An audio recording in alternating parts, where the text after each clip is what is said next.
नमस्कार मित्रांनो, जेव्हा पावसाळ्यामध्ये खूप पाऊस लागतो तेव्हा ओढ्यावर नदी नाल्यांवरती अनेक तरुण पोहण्यासाठी जात असतात।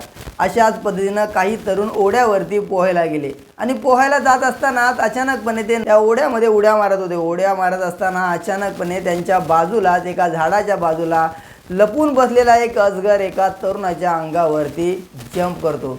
सुदैवाने त्या तरुणाला कोणतीही इजा होत नाही, कारण त्या तरुणापर्यंत त्या अजगराचं तोंड पुरत नव्हतं। एवढ्यातच त्या तरुणाचं लक्ष जातं। क्षणाचा पण विलंब न लावता तो तरुण लगेच पाण्यामध्ये उडी घेतो आणि आपला जीव वाचून दुसऱ्या बाजूला येतो।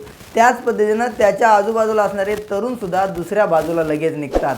मित्रांनो, सांगायचं तात्पर्य एवढंच आहे या गोष्टीमधून, तुम्ही एखाद्या समुद्र किनाऱ्यावर किंवा पावसामध्ये जर नदीवरती किंवा धबधब्यावरती जात असाल तर आजूबाजूला पहिलं निरखून पहा, जेणेकरून तुम्हाला कोणताही धोका होणार नाही किंवा एखादा अजगर वगैरे अशा प्रकारचे जे प्राणी असतात, कधी वाघही असू शकतो, यासाठी कधीही कुठेही जाल तेव्हा आजूबाजूला प्रथम निरखून पहा काही आपल्यासाठी धोका आहे का, आणि त्यानंतर त्या रिसॉर्टचा किंवा त्या ठिकाणाचा आनंद घ्या।